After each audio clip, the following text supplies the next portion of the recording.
Baik, bismillahirrahmanirrahim. Assalamualaikum warahmatullahi wabarakatuh. Selamat malam, salam sejahtera untuk kita semua. Saya ucapkan selamat datang dan terima kasih kepada rekan-rekan yang sudah hadir. Pada malam hari ini kita akan melanjutkan sesi kajian kita. Logika dan filsafat dasar, kita sudah masuki sesi ketiga. Sebelumnya mari kita panjatkan dulu sholawat dan fatihah. Allahumma sholli ala Muhammad wa ali Muhammad. Allahumma sholli ala Muhammad wa ali Muhammad. Allahumma sholli ala Muhammad wa ali Muhammad. A'udzu billahi minasyaitonir rajim. Bismillahirrahmanirrahim. Alhamdulillahirabbil alamin. Rahmanir Rahim. Maliki yaumiddin. Iyyaka na'budu wa iyyaka nasta'in.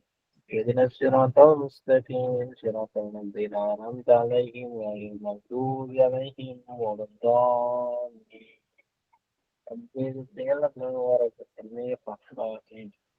Baik, rekan-rekan, pada malam hari ini sesuai janji saya di pekan lalu, kita akan mulai membahas tentang epistemologi ya. Saya sudah siapkan 3 materi untuk malam hari ini. Mudah-mudahan cukup waktu kita untuk membahas ketiga materi tersebut. Izin saya tampilkan dulu untuk tampilan teksnya. Bentar.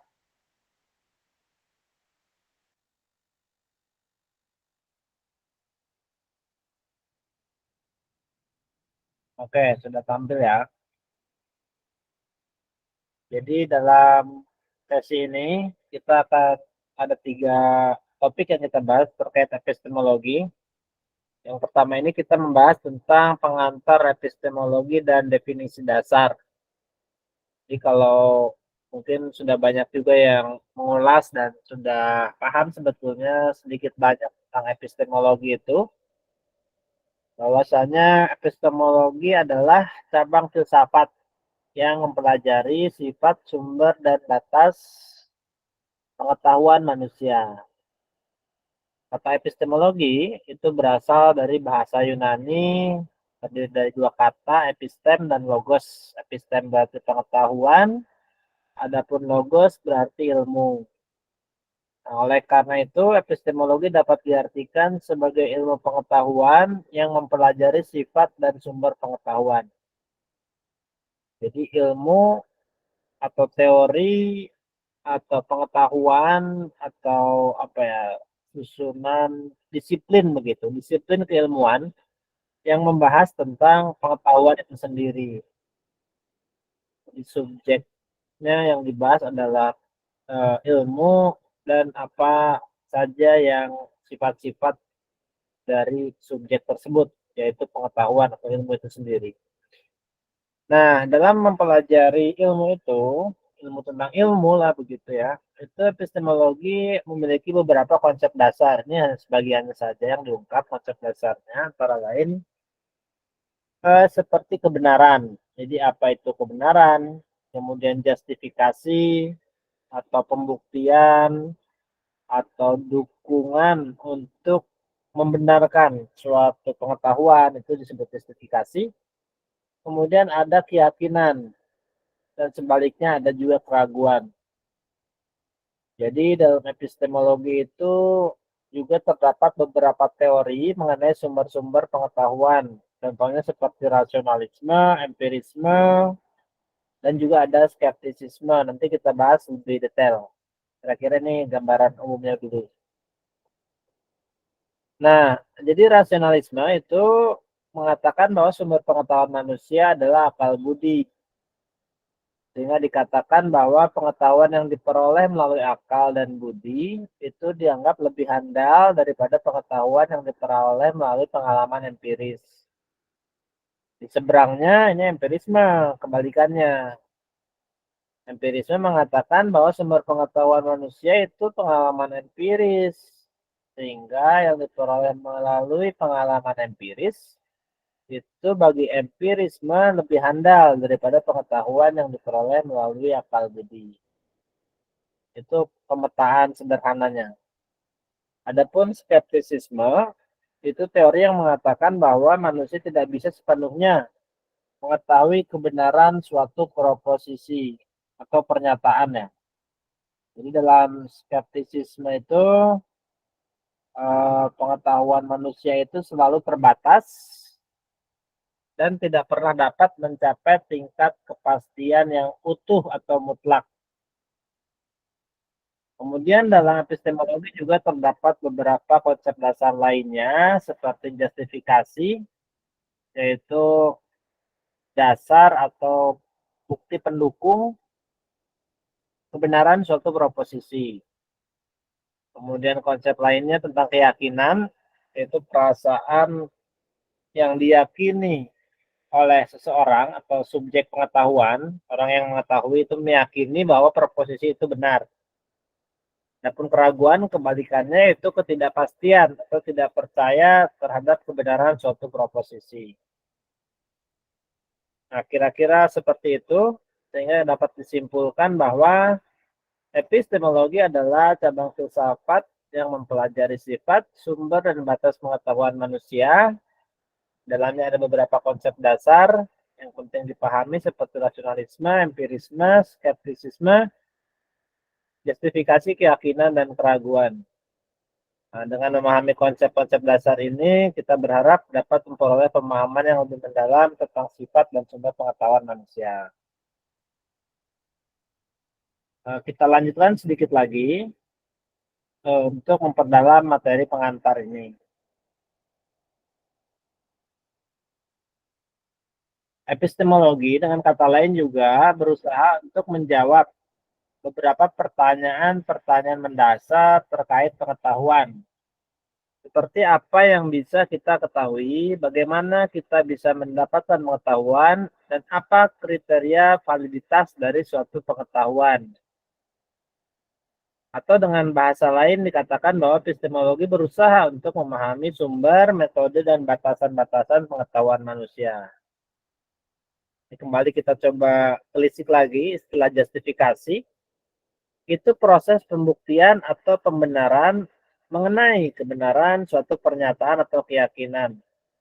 Nah, justifikasi ini penting karena membantu kita membedakan antara keyakinan yang benar dan keyakinan yang salah. Jadi suatu proposisi itu kan menyatakan sifat suatu konsep kepada konsep lain. Misalkan api itu panas. Nah, di situ ada keyakinan akan kebenarannya. Keyakinan itu mesti diiringi dengan justifikasi. Justifikasinya apa? Saya mengalami sendiri bahwa ketika api saya sentuh itu terasa panas. Nah, itu kan contoh justifikasi yang mendukung keyakinan terhadap kebenaran proposisi bahwa api itu panas. Itu sebuah contohnya ya. Untuk lebih mendekati apa sih yang dimaksud dengan justifikasi. Dalam hal ini, bukti yang coba diajukan adalah pengalaman empiris. Namun kalau proposisinya terkait dengan rasional, misalkan matematika, bahwa 5 kuadrat itu sama dengan 25 misalkan.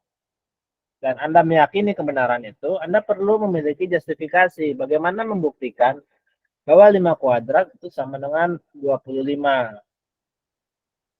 Itu tidak bisa dengan empiris, tapi mungkin bisa juga ya dengan cara diurai bahwa 5 kuadrat itu sama dengan 5 kali 5.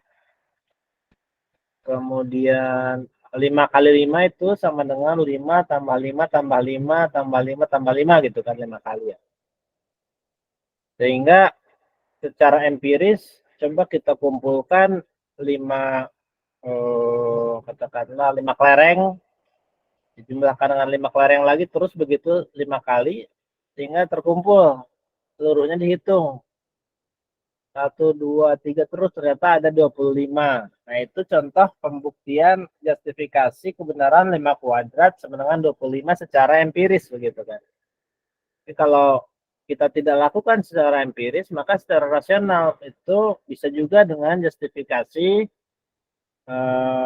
pembuktian-pembuktian rasional secara matematis. Jadi tidak lagi secara induksi empiris tapi secara deduktif gitu. Jadi ada berbagai macam bentuk justifikasi. Justifikasi membantu kita memahami dasar-dasar pengetahuan yang kita miliki. Jadi kita jadi tahu kenapa ya aku meyakini suatu proposisi itu benar, sementara proposisi yang lain salah. Kita jadi lebih memahami pengetahuan yang kita miliki sendiri. Itu gunanya menyadari justifikasi apa yang melandasi kebenaran keyakinan kita itu begitu. Nah, kemudian kita lanjut lagi di sini tentang empirisme. Empirisme pandangan bahwa pengetahuan manusia berasal dari pengalaman, artinya melalui pengamatan dan percobaan. Empirisme menekankan pentingnya observasi dan eksperimen dalam membangun pengetahuan yang dapat dipercaya. Nah, ini di sisi lain tadi yang berbentuk induksi ya. Jadi dalam kajian logika akan dibahas perbedaan deduksi dan induksi. Empirisme ini dia lebih kepada induksi, yaitu penyimpulan umum dari kasus-kasus khusus. Makanya perlukan pengamatan berulang-berulang dari satu pengamatan ke pengamatan lain menghasilkan kesimpulan yang bersifat umum, meliputi segala populasinya dari sampel yang diamati begitu. Itu untuk empirisme. Kemudian rasionalisme itu pandangan bahwa pengetahuan manusia berasal dari rasio atau pikiran. Dengan kata lain, kita dapat memperoleh pengetahuan itu melalui pemikiran, deduksi, dan rasio. Nah, ini kebalikannya. Kalau deduksi itu dari pengetahuan umum ke khusus, mengambil kesimpulan yang khusus. Semua tumbuhan itu memerlukan oksigen, misalkan begitu. Kemudian kita dapati bahwa pohon jambu adalah tumbuhan, itu kasus khususnya. Maka kita ambil kesimpulan pohon jambu memerlukan oksigen. Itu pemikiran rasional. Artinya dia menerapkan sifat-sifat pada kelas itu pada anggota-anggota kelas. Karena pohon jambu adalah termasuk dari golongan tumbuhan dan tumbuhan memiliki sifat membutuhkan oksigen, maka pohon jambu pun memerlukan oksigen. Jadi sifat kelas kita terapkan pada sifat anggota kelas. Dia hanya deduksi, dia hanya menurunkan begitu. Kemudian definisi dasar yang keempat adalah tentang realisme. Jadi kalau realisme itu pandangan bahwa objek dan fenomena yang kita amati itu memang ada secara objektif di dunia luar. Jadi bukan hanya ada dalam pikiran kita. Ketika kita melihat api, itu artinya dalam pikiran kita ada api, konsep api, tapi di luar pikiran kita pun ada realitas api.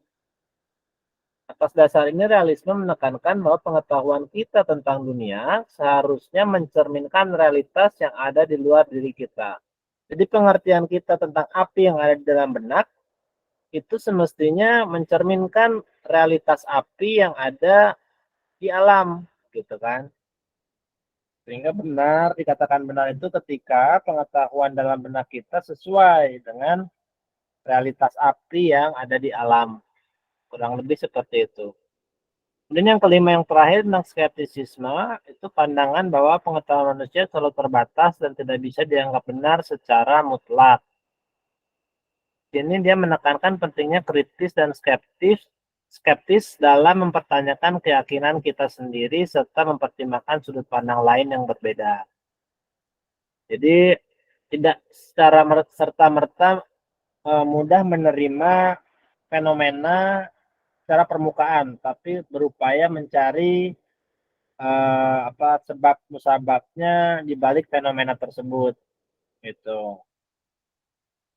Kalau dalam dosis yang tepat itu bisa sehat ya skeptisisme. Kalau kita terlalu kurang skeptis itu bisa jadi dogmatis, tapi kalau terlalu skeptis kita jadi peragu gitu kan, jadi was-was. Jadi perlu dosis yang tepat. Nah, itu kurang lebih beberapa definisi dasar mengenai epistemologi dan pemahaman yang baik tentang konsep dasar ini harapannya dapat membantu kita membangun landasan pemikiran yang kuat dalam mempelajari epistemologi secara lebih mendalam. Kira-kira begitu dulu untuk topik pertama kita, yaitu pengantar epistemologi dan definisi-definisi dasar. Sebelum kita lanjut ke topik berikutnya, barangkali ada yang ingin berinteraksi, silakan disampaikan, boleh open mic. Baik, silakan.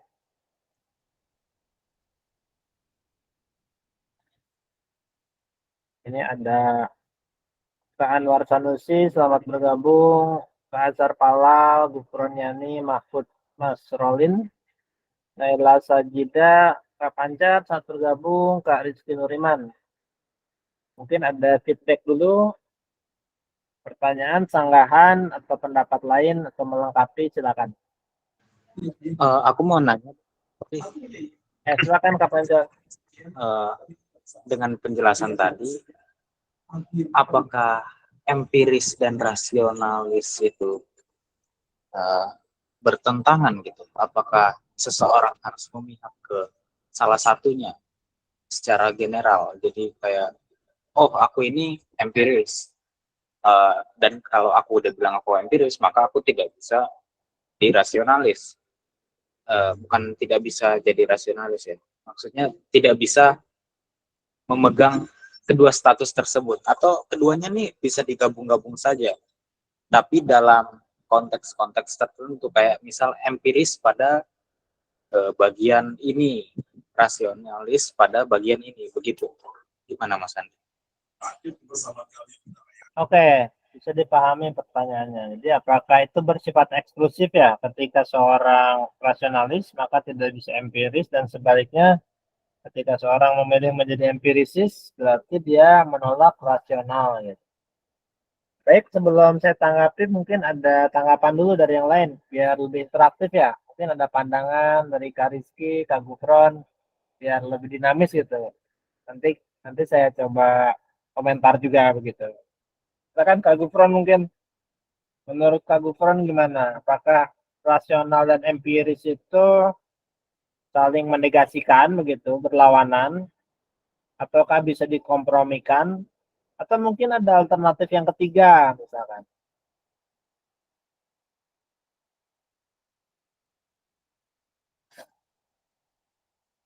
Silakan, mungkin ada tanggapan.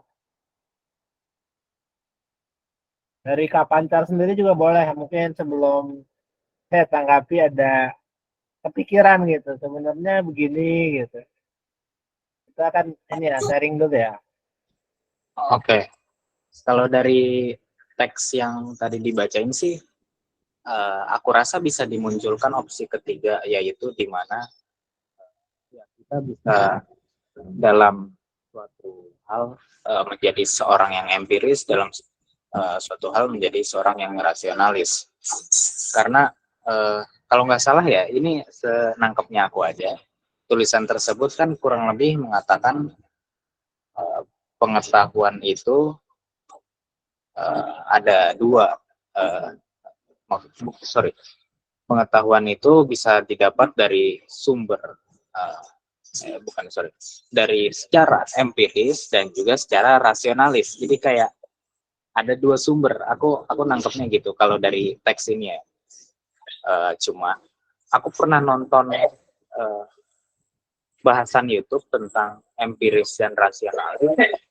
Nah, kalau di situ disebutkan empiris dan rasionalis itu dua hal yang bertentangan, di mana empiris itu percaya bahwa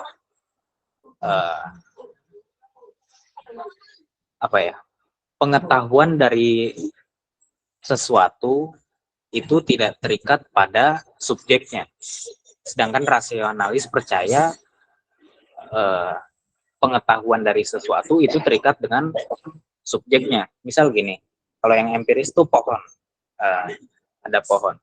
Nah, kalau secara empiris dari yang YouTube bahasan YouTube yang aku tonton, dia mengatakan kalau kita kita memegang memandang itu secara empiris, maka kita yakin bahwa pengetahuan yang kita dapat dari pohon itu, kayak misal warna dia, ukuran dia, bentuk dia, itu tidak terikat dengan kita. Jadi meskipun mata kita diganti-ganti, sensor meraba kita diganti-ganti, terus pokoknya segala penginderaan kita diganti, ya dia bakal tetap seperti itu gitu wujudnya. Sedangkan kalau rasionalis percayanya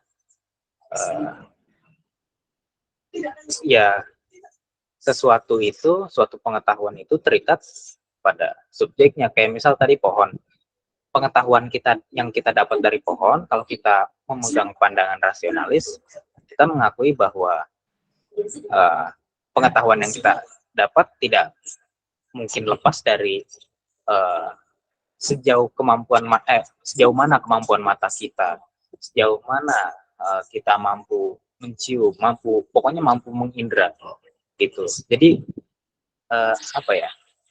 Kalau dari bahasan YouTube yang aku tonton, jadi kayak berseberangan gitu. Sedangkan kalau di sini aku ngerasanya nggak berseberangan. Jadi kebingungannya gitu, yang mana nih yang empiris dan rasionalis? Begitu sih Mas Andri. Oke, mantap. Terima kasih Kak Pancar untuk kolaborasinya ya.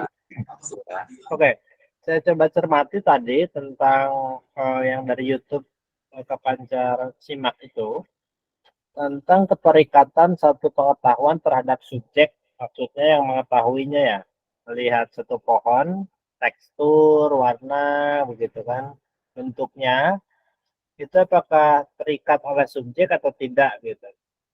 Kalau terikat maka itu rasionalis, kalau tidak terikat maka itu empirisis ya, begitu kan ya. Iya. Misalkan gini, kita melihat warna hijau, itu bagi orang yang buta warna mungkin terlihatnya biru atau abu-abu gitu kan.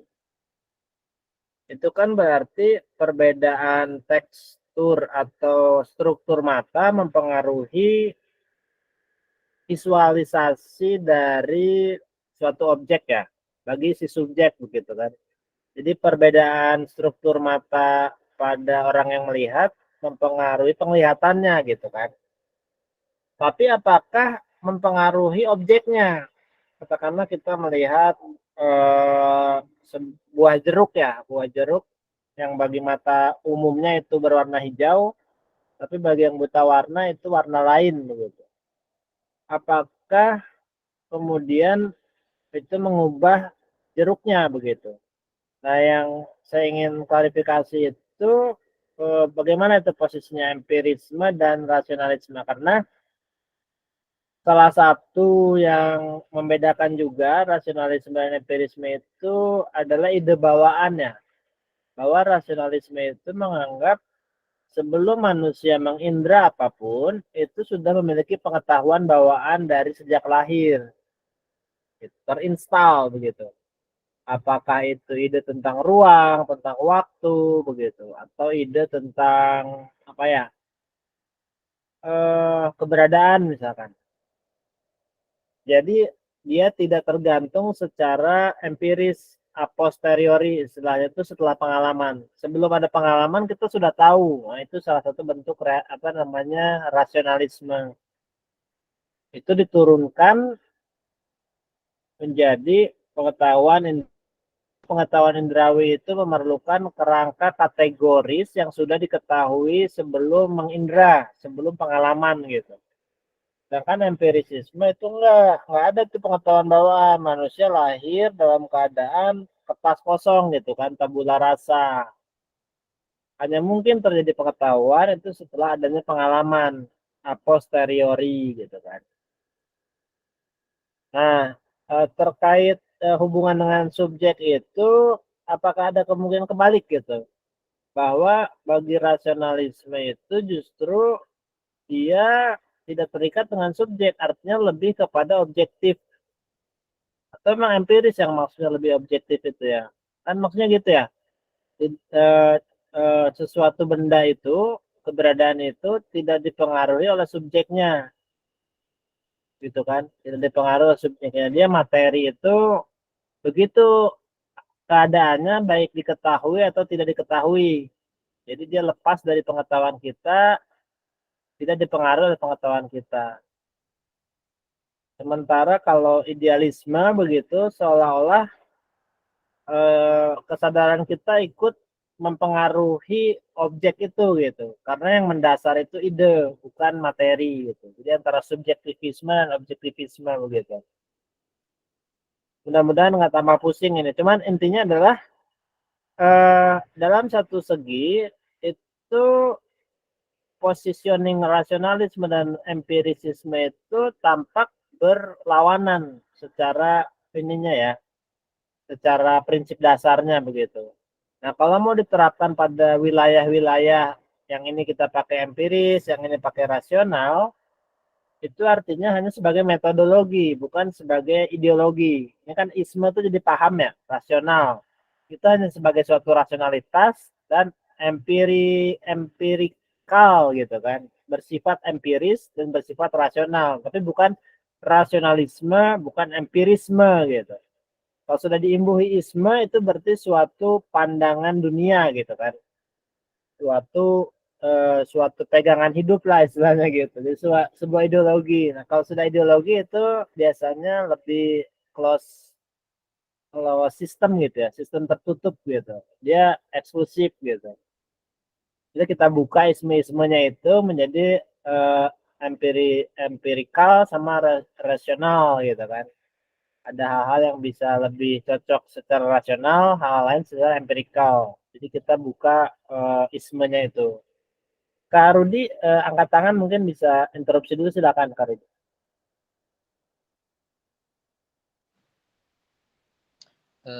Baik, sedikit menambahkan pembicaraan ya.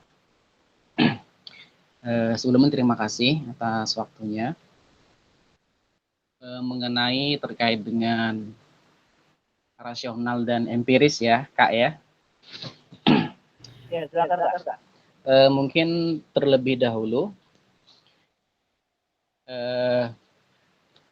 kalau kita ketahui, pengetahuan kita sekarang ini kan bagian dari pengetahuan kumulatif ya, dari zaman ketika keberadaan manusia hingga sekarang.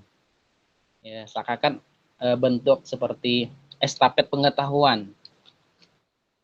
Hingga sekarang munculnya pengetahuan empiris gitu kan. Mungkin orang sebelum di masa lalu tidak kenal namanya pengetahuan empiris.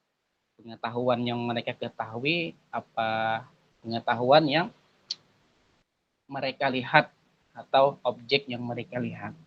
Nah, kembali lagi memahami terkait dengan rasional dan empiris ini, maka yang harus kita pahami lebih awal adalah bagaimana kita manusia memahami konsep realitas yang ada.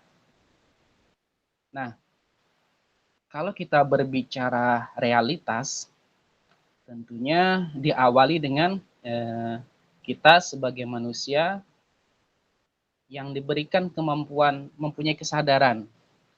Ketika kita sadar, kita mampu melihat realitas yang ada.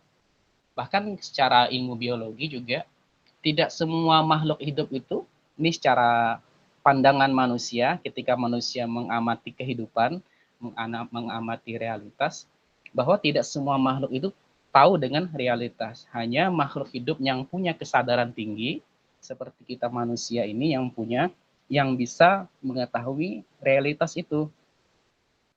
Nah, ketika kemampuan manusia ini bisa memahami realitas apa yang ada, di situ manusia mulai mengkonsep, diberikan karena manusia diberikan kecerdasan, otaknya mengkonsep apa yang diindra, segala yang diindra itu adalah bentuk realitas yang ada. Sehingga manusia menarasikan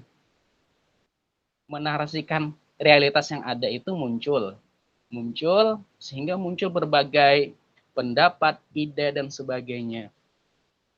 Nah, kalau kita melihat juga di perkembangan, kalau kita sejarah bagaimana sejarah dulu mungkin waktu pemburu pengumpul ya, mereka melihat misalnya matahari, itu realitas adalah matahari.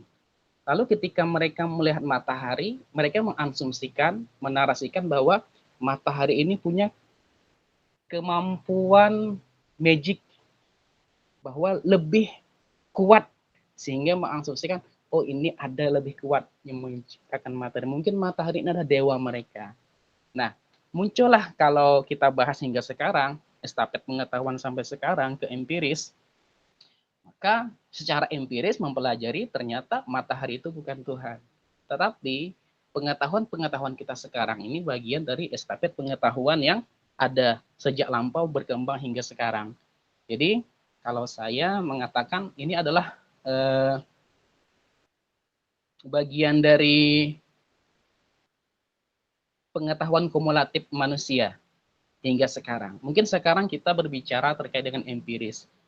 Walau alam untuk ke depan, di masa akan datang, mungkin hal-hal yang kita anggap ini empiris, bisa jadi ini bukan empiris lagi. Mungkin ada pengetahuan baru atau hukum baru terkait dengan pengamatan manusia. Jadi, bagaimana manusia memahami realitas inilah yang akhirnya memunculkan spekulasi baru, asumsi-asumsi, sehingga menghasilkan berbagai muncul isme-isme itu tadi. Mungkin itu sedikit tambahan dari kami. Silakan juga dikoreksi. Demikian, Pak.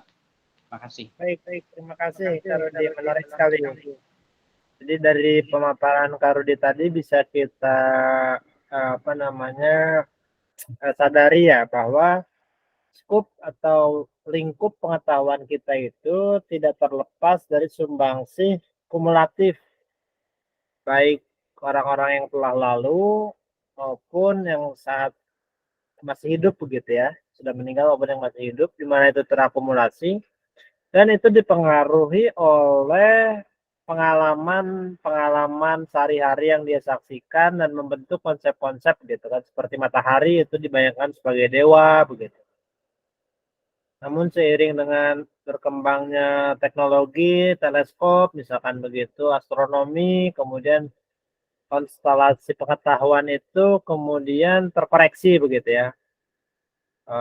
Sifat-sifat kedewaan begitu, kemudian ternyata bisa dijelaskan secara natural, sehingga bisa menghasilkan akurasi yang lebih lebih dikatakan mungkin saat ini begitu kan, itu lebih mendekati kebenaran begitu.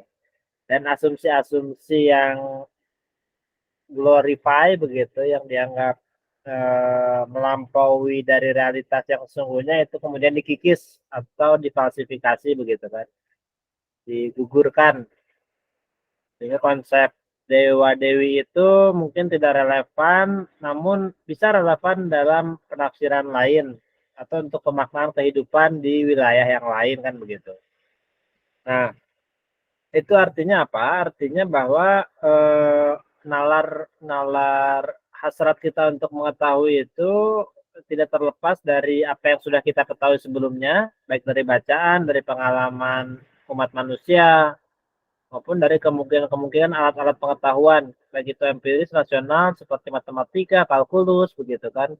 Itu memungkinkan kita untuk membuka kemungkinan-kemungkinan baru, hipotesis-hipotesis, dugaan-dugaan, dan menguji segala dugaan-dugaan itu sehingga lebih kuat menjadi teori dan akhirnya menjadi hukum gitu kan.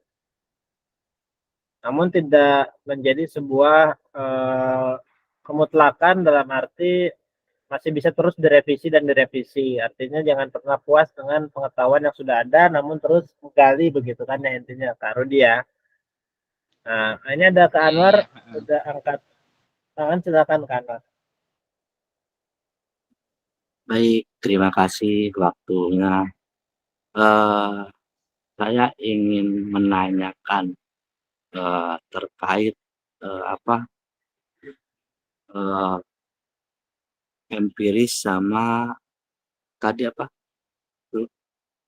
Bukan logika, rasionalisme. Nah, terkait hal itu, saya ingin menanyakan terkait keputusan MK yang baru ini terjadi.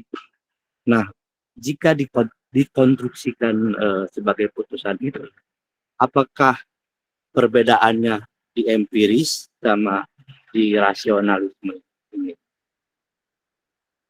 Begitu kira-kira. Baik, terima kasih pertanyaannya. Kita coba studi kasus di keputusan MK ya, kalau tidak salah hari Senin kemarin ya, tanggal 22 April.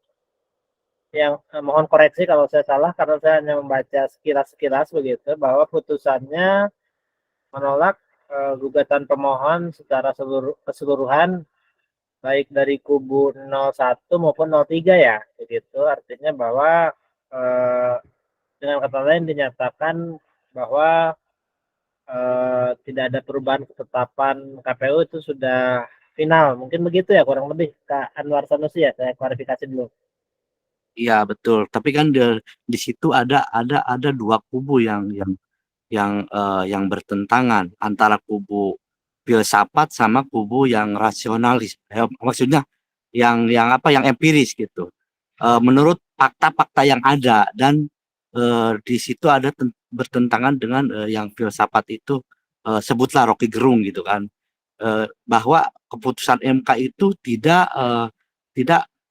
tidak beretika ataupun melanggar etika ataupun bukan rasionalis apa istilahnya kemarin tuh saya tidak apa ya istilahnya, pokoknya itulah dia di filsafat etika itu begitu Ini kira-kira. biasanya kalau istilah Rocky Gerung tuh tidak sesuai akal sehat, mungkin begitu ya. Nah begitu begitu ya, begitu. Gimana tanggapan abang-abang di sini melihat fenomena itu dan dikonstruksikan dengan pembahasan kita kali ini. Baik. Sebelum yang lain menanggapi, mungkin saya masuk dulu ya. Jadi kalau yang saya bayangkan ketika seorang hakim memutuskan suatu keputusan, itu dia akan punya suatu parameter ya. Parameter ini artinya dibangun secara rasional begitu kan. Misalkan bahwa ada gugatan terjadi kecurangan, nah gitu kan. Terjadi kecurangan dan perlu dilakukan diskualifikasi misalkan terhadap salah satu calon wakil presiden, misalkan cawapres, itu dianggap melanggar suatu peraturan sehingga harus didiskualifikasi, misalkan ada gugatan seperti itu. Nah, seorang hakim itu sepertinya yang saya bayangkan itu akan membangun parameter begitu kan, dari konsep-konsep secara rasional ya. Apa itu diskualifikasi? Nah, ketika memenuhi suatu parameter itu terpenuhi, maka jatuhlah diskualifikasi begitu kan.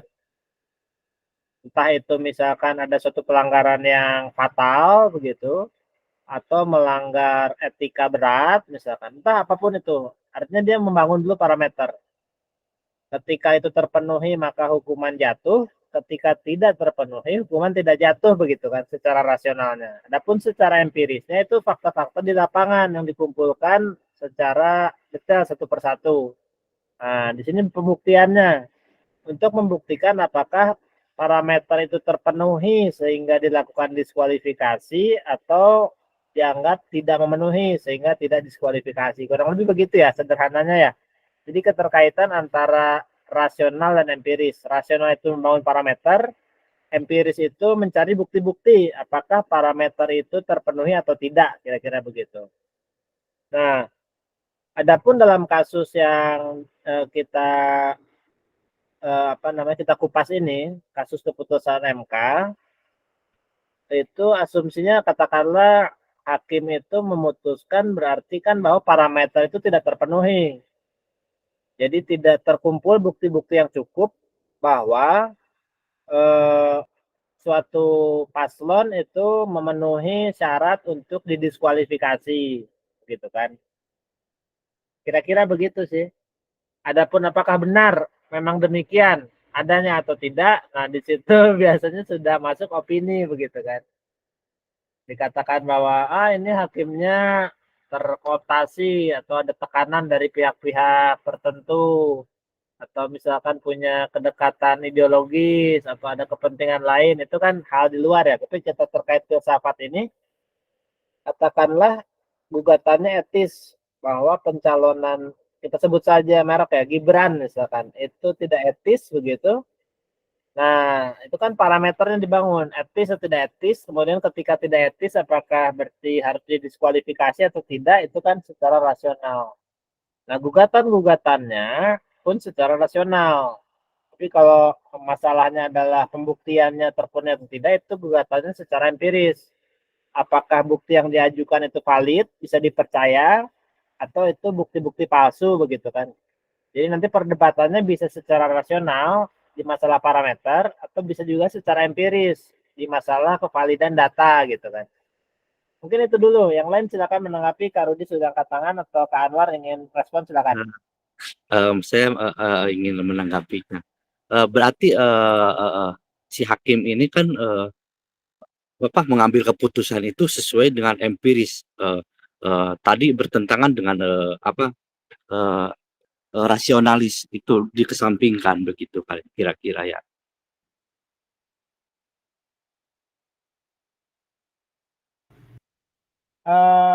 Bisa dua-duanya juga Kak Anwar. Jadi ketika misalkan parameternya salah ya, bahwa parameternya etis dan tidak etisnya salah gitu. Konsep tidak etis, etisnya sudah salah secara rasional, itu berarti dia sudah melanggar kaidah-kaidah rasional, membuat definisi begitu, konsep-konsepnya.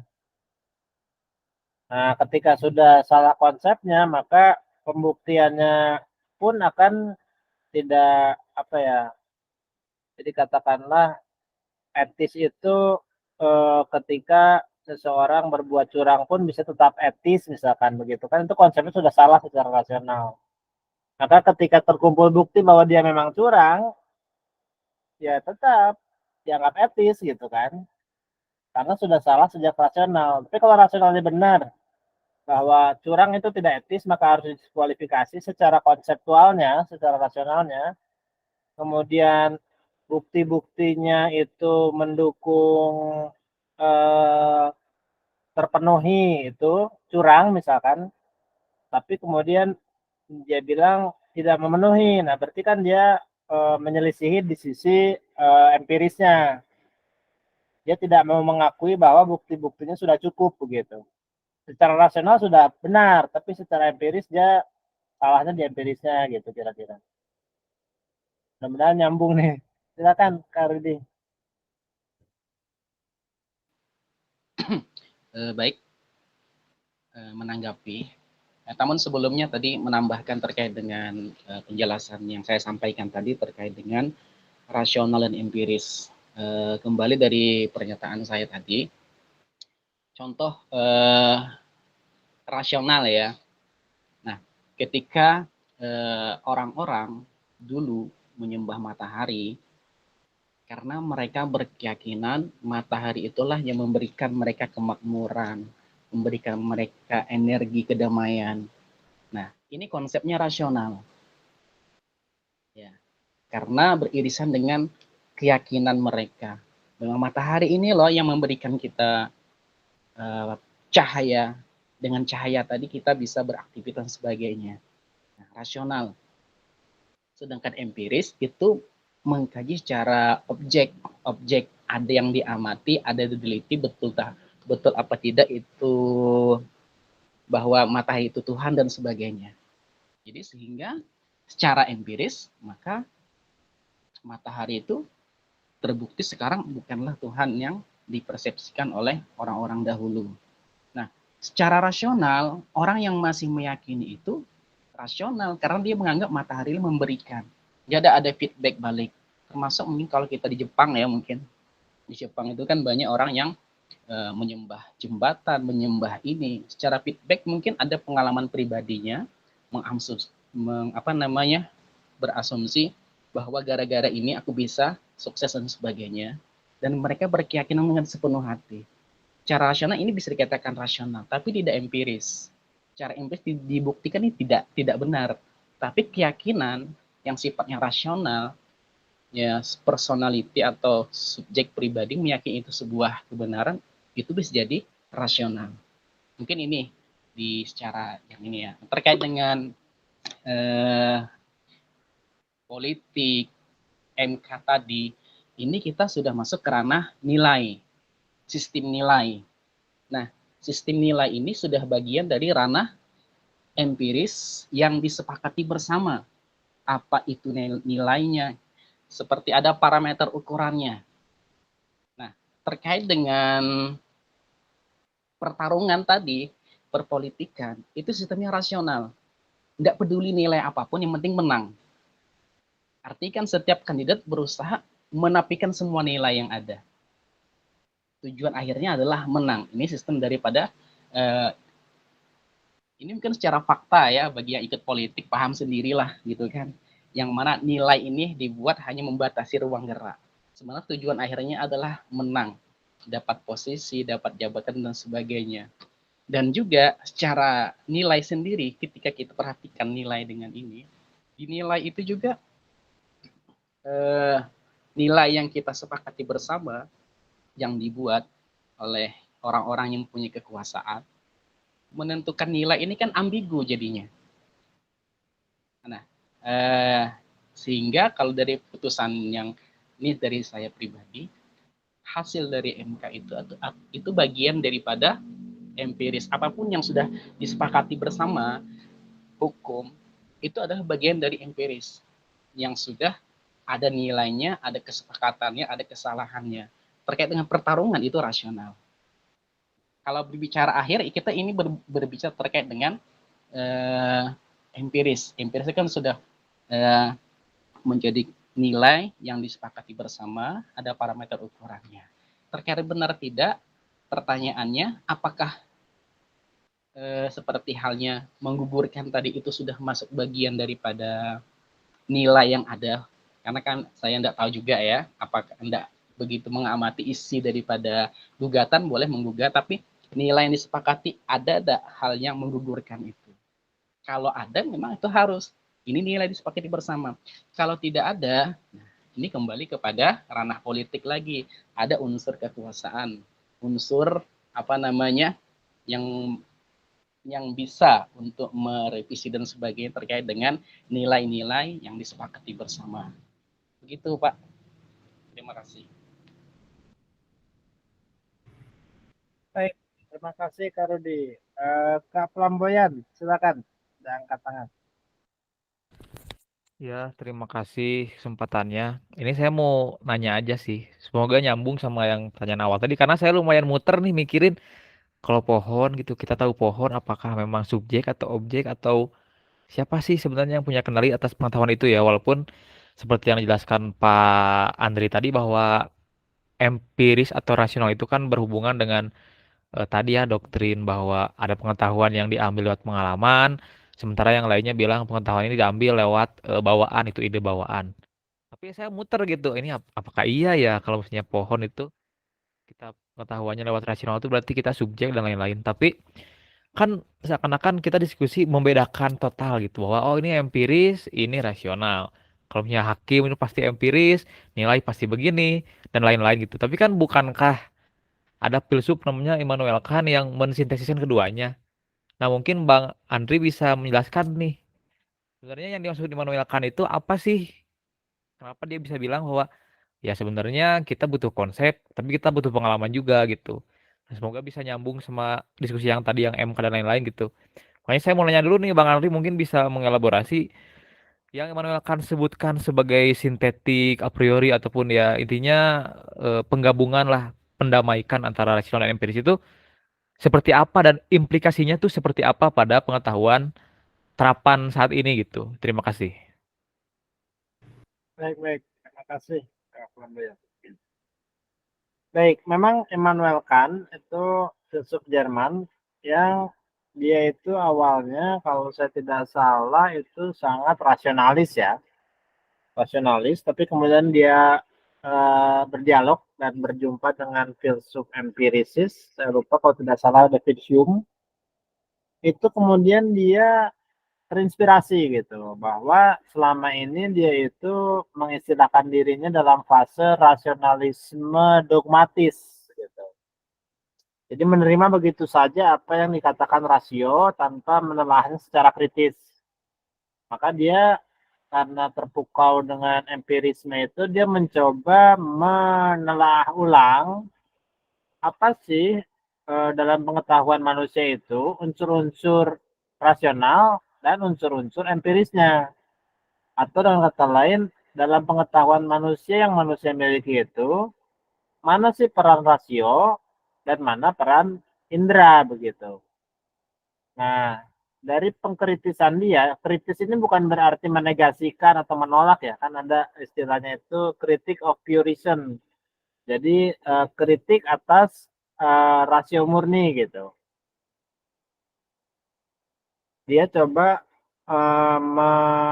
mengamati secara seksama begitu. Unsur-unsur a priori atau akli atau rasio mana yang terlibat dalam suatu proses pengetahuan dan unsur-unsur indrawi mana yang mau tidak mau harus terlibat. Nah, dari situ kemudian dia menghasilkan sintesis antara pengetahuan rasio dan pengetahuan empiris.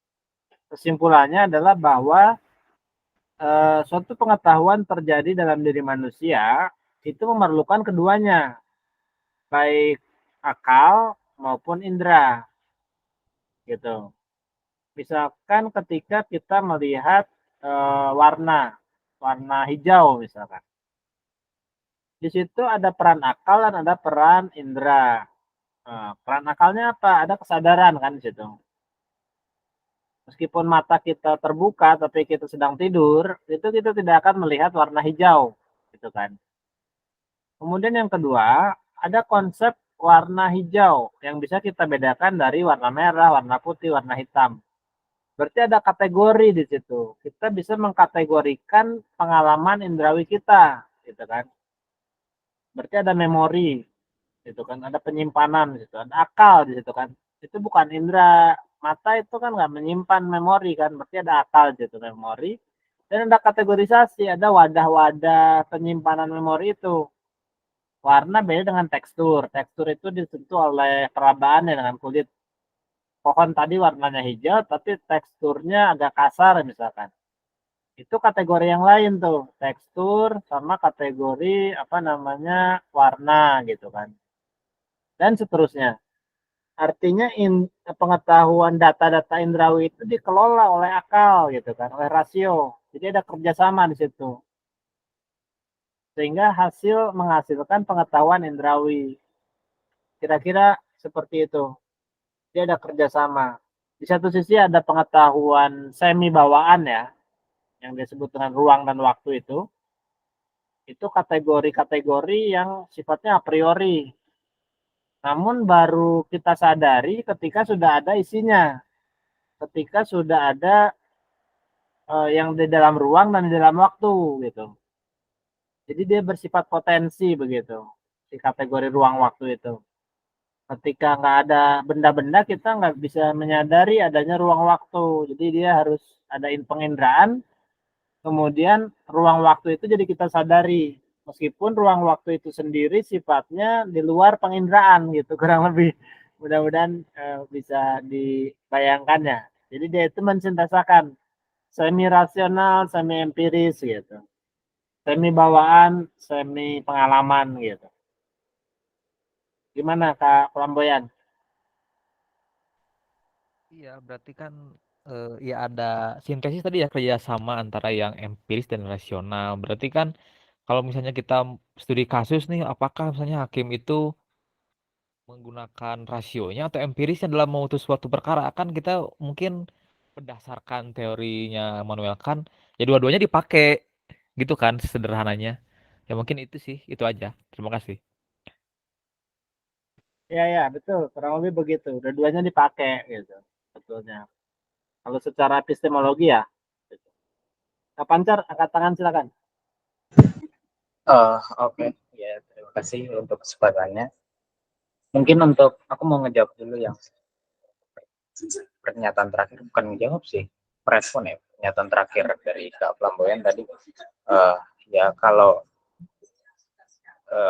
kita pakai pemahamannya Immanuel Kant ya seharusnya nggak usah dipisah-pisah, yang ini bagian empiris, yang ini rasionalis. Ya karena keduanya dipakai. Mungkin kalau dalam pandangan aku, ini jujur aja aku masih kurang begitu paham apa yang terjadi, cuman mungkin penekanan empiris dan rasional tadi itu dalam yang bahasan tentang hakim untuk mengedepankan saja mana yang lebih dominan areanya.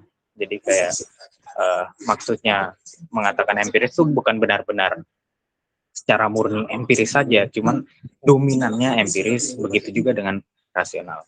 Nah, sebenarnya aku angkat tangan bukan untuk itu, jadi aku mau coba nih untuk menstrukturkan apa yang aku pahami dari pembicaraan kita kali ini. Jadi kan tadi aku ngebahas tentang kalau dari teks yang Mas Andri bacakan itu terlihatnya empiris dan rasional bukan kedua hal yang benar-benar bertentangan gitu.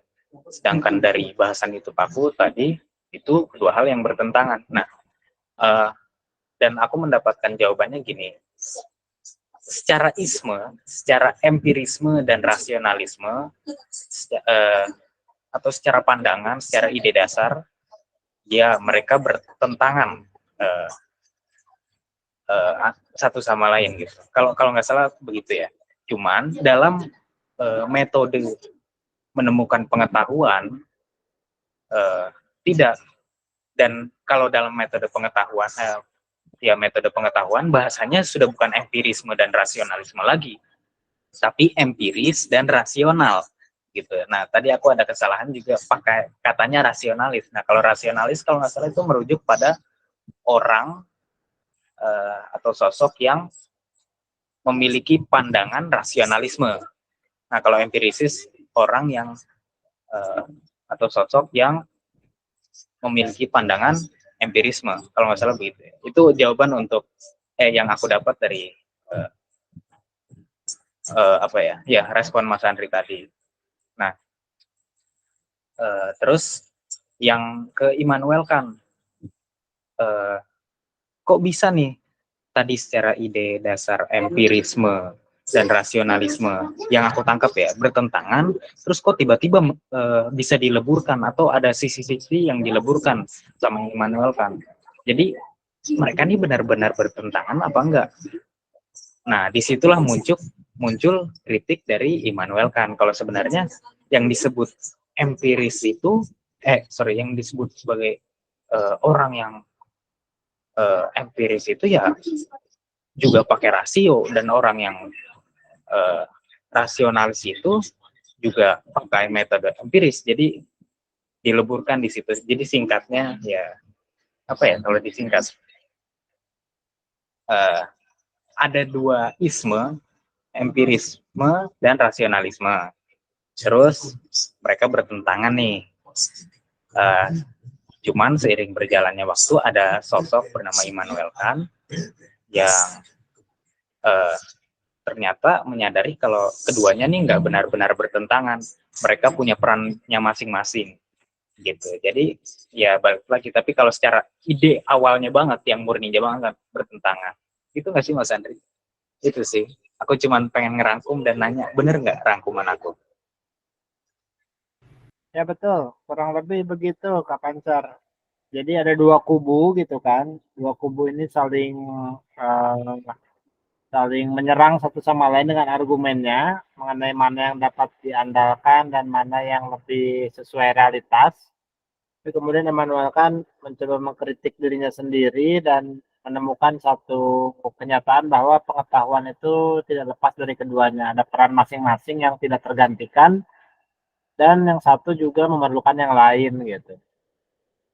Jadi mungkin dua kubu ini ketika berdialog dan berkompromi atau mencoba mendudukan masalah secara jernih, akhirnya menemukan rasio itu memang perlu di sisi ini dan empiris tetap perlu di sisi ini gitu. Akhirnya ketemu irisannya kira-kira begitu.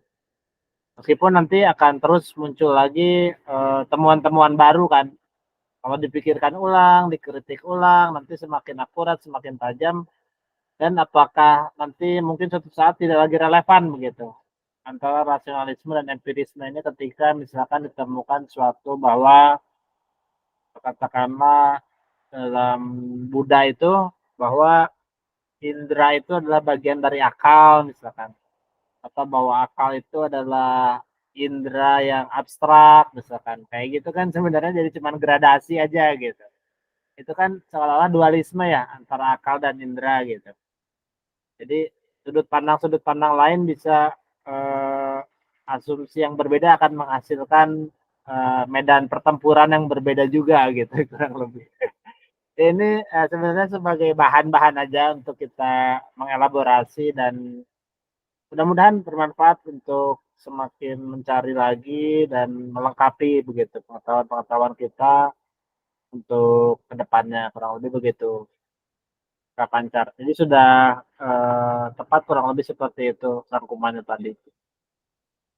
Nah terkait MK ini mungkin memang yang lebih jadi persoalan bukan masalah epistemologi tapi di aksiologi ya. Aksiologi itu berbicara tentang nilai, nilai tindakan, etika dan estetika, tentang keadilan, kebaikan, keburukan gitu kan. Jadi setelah epistemologinya rasional empiris, nanti dinilai tindakan itu apakah etik atau tidak etik gitu. Itu lebih ke aksiologinya yang jadi perdebatan dan hukum gitu kan. Hukum itu tentang keadilan.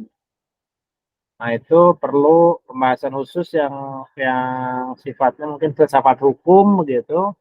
Mudah-mudahan nanti ada waktu kita bisa telusuri lagi dan bisa kita kaji lagi. Memang kalau sudah di permasalahan hukum dan politik itu nanti banyak bacaan-bacaan kritis untuk melihat ya situasi-situasi apakah ada kepentingan di situ, apakah ada hal-hal yang non ilmiah begitu kan, ikut bertarung kekuasaan, uang, kemudian ketenaran, popularitas. Eh, namun juga tetap bisa disorot secara akademik dan ilmiah, seperti misalkan Foucault ya, Foucault memandang bagaimana kaitan antara ilmu dan kekuasaan begitu. Bagaimana kekuasaan bekerja begitu. Jadi kalau di Edu Mind Circle ini segalanya bisa kita bahas, tapi diupayakan dalam sisi-sisi keilmuan begitu, supaya kita bisa berdialog dengan jernih dan bukan pro kontra yang bersifat permusuhan begitu. Mudah-mudahan bisa dipahami aura apa namanya nuansa atmosfer yang hendak kita bangun di forum ini begitu. Baik, sudah jam 10 lebih. Apakah kita cukupkan saja atau ada yang ingin disampaikan? Silakan kalau masih ada. Ya, Kak Pamban, silakan. Dikit aja terakhir ya. Saya jadi mikir lagi gitu. Tadi kan kata Mas Andri itu Immanuel Kant itu ketemu filsuf empiris ya. Itu siapa ya? Apakah Hume gitu karena sezaman atau siapa gitu? Nah, itu saya lupa. Ada bukunya kalau nggak salah Hume atau sebelum Hume itu siapa ya? Nah iya. Iya, ya. Soalnya saya pernah apa ya berpikir aja sih mungkin perlu dikoreksi di kemudian hari nanti ya terkait Mas Pancar tadi. Sebenarnya apakah bertentangan kalau saya nggak salah ya Immanuel Kant itu menyebutnya seperti ini bahwa rasionalismenya Kant itu kan rasionalisme kontinental karena di Jerman kan dia. Makanya disebutnya dogmatisme si rasionalisme itu. Dan empirisme itu melekatnya kan pada yang analitik tuh di Inggris.